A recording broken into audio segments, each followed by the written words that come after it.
नमस्कार,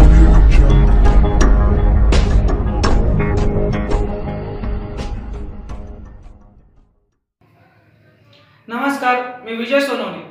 कोतवाल बांधवांचे राज्यभर भीक मागो आंदोलन।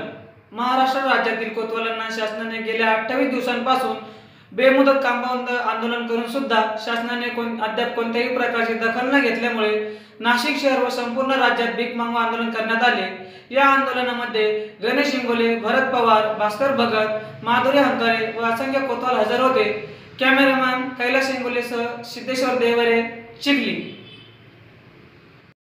आजपर्यंत माननीय मुख्यमंत्री साहेब, माननीय महसूल मंत्री साहेब आणि जे राज्याचे आमचे सचिव असतील किंवा या लोकांनी आजपर्यंत आमच्या आंदोलनाची दखल घेतलेली नाही। तरी आमचे राज्यभरात हे आंदोलन चालू आहे, बेमुदत काम बंद आंदोलन। तरी आज आम्ही एवढी थंडी गारठ्यामध्ये लहान लहान मुले, कोणाच्या घरी मौत झाली, कोणाच्या घरी काही झालंय, तरी पण ते चतुर्श्रेणीच्या मागणीसाठी आज इथं ठाम ठोकून बसलेले आहेत। आणि अजूनपर्यंत आम्हाला शासनाने न्याय न दिल्यामुळे आम्ही शासनाकडे की कोतवालांना आता भीकेच्या माध्यमातून तरी तुम्ही चतुर्श्रेणीचा दर्जा द्या, या येणाऱ्या कॅबिनेटमध्ये तुम्ही लागू करा, असं या माध्यमातून तरी आम्ही एक शासनाकडे एक मागणी करतोय, भीक मागण्याच्या याच्यातून आणि जनतेच्या माध्यमातून, जेणेकरून हा प्रश्न कमीत कमी सीएम साहेबांपर्यंत पोहोचल। आजपर्यंत एवढे दिवस झाले आंदोलनाच्या ठिकाणी, पण कुठल्याही चॅनलला मंत्री साहेबांनी असेल किंवा महसूल मंत्री साहेबांनी याबद्दल काहीच अजून बोललेलं नाहीये। आता ही आमच्यावर जो दुष्काळ आहे, गेल्या 60 वर्षापासून आम्ही जे शासन दरबारी लढा करतोय, तो लढा देऊ देऊ आम्ही थकून गेलोय। म्हणून आम्ही आता या शेवटचं आंदोलनाचं पवित्रा उचलला आहे आणि याच पद्धतीने आमचं शासन दरबारी वेगवेगळ्या पद्धतीतून आम्ही आमची मागणी करणार आहे।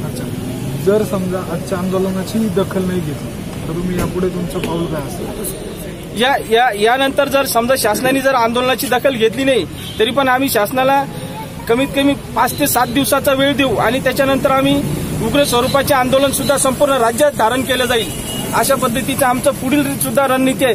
कारण की आतापर्यंत आम्ही शासनाला सर्व कागदपत्रे पुरवलेले आहे, कोणतेही कागदपत्र आमच्या कमी असे पडू दिलेले नाही।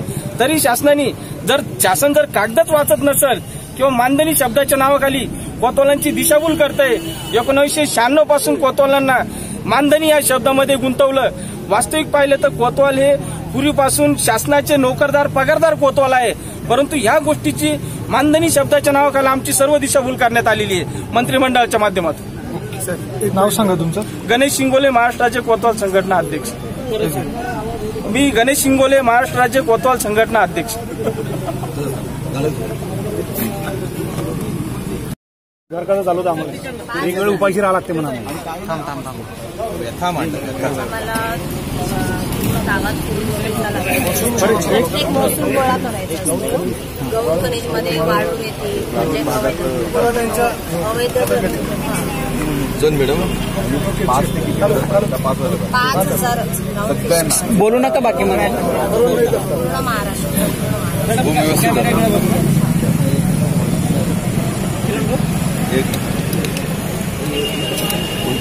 थोड़ा जोरात ओके ओके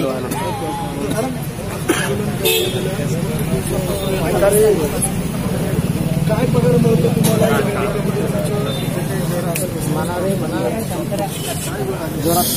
आम्हाला फक्त 5,000 पगार मिळतो। त्याच्यामध्ये आम्हाला गावोगाव फिरून महसूल गोळा करणं, शासनाचं सगळ्यात महत्वाचं काम जे महसूल गोळा करायचं ते कोतवाल करतो। कोतवाल ही महसूलची पहिली पायरी आहे, जिथून महसूल सुरू होतो।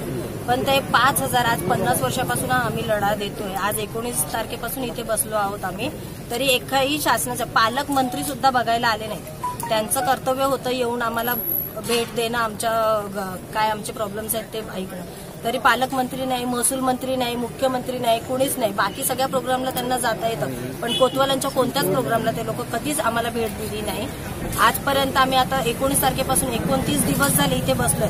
5,000 पगारामध्ये कसं घर चालवावं हे त्यांनी पण आम्हाला दाखवलं। सरकार म्हणतं किमान वेतन आयोग चालू झाला पाहिजे, पण आम्हाला आजपर्यंत 50 वर्षात मिळाला नाही। आता आमची फक्त एकच मागणी आहे चतुर्थ श्रेणीची। महिला वर्ग, आज त्यांना फक्त पुरुष प्रधान होतं कोतवाल, आता महिला पण आहेत, लहान लेकरांना घेऊन थंडी वाऱ्यात बसल्यात 29 दिवसापासून, तरी एकही पालकमंत्री त्यांचं कर्तव्य करायला आलेले नाही। तिथे बघायला कोणताच शासनाचा व्यक्ती आजपर्यंत आलेला नाही।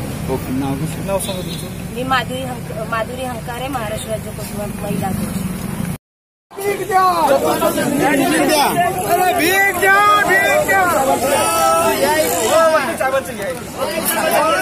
महाराष्ट्र राज्य कोतवाल संघटनेचा, महाराष्ट्र राज्य कोतवाल संघटनेचा कोतवालांना भीक द्या, कोतवालांना भीक द्या, कोतवालांना भीक द्या, कोतवालांना चतुर्थ श्रेणीची, कोतवालांना चतुर्थ श्रेणीची, कोतवालांना चतुर्थ श्रेणीची, कोतवालांना चतुर्थ श्रेणीची, कोतवालांना चतुर्थ श्रेणी.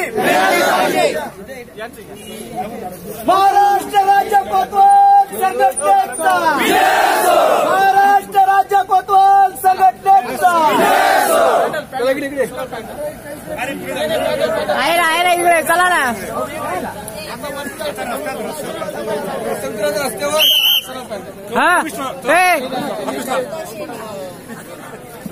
दर्यापूर आम्ही तर देश मागतो त्यांना भारत भाऊ नारे चालू कर आपले. महाराष्ट्र राज्य कोतवाल संघटनेचा, महाराष्ट्र राज्य कोतवाल संघटनेचा, महाराष्ट्र कोतवाल संघटनेचा मिळाली पाहिजे. कोतवालांना चतुर्थ श्रेणी मिळाली पाहिजे, कोतवालांना चतुर्थ श्रेणी मिळाली पाहिजे. महाराष्ट्र राज्य कोतवाल संघटनेचा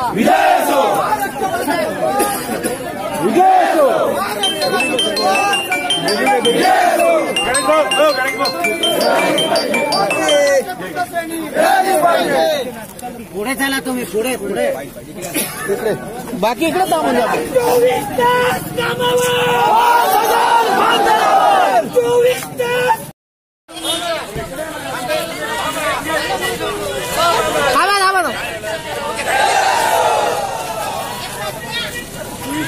भाऊ मागे आला.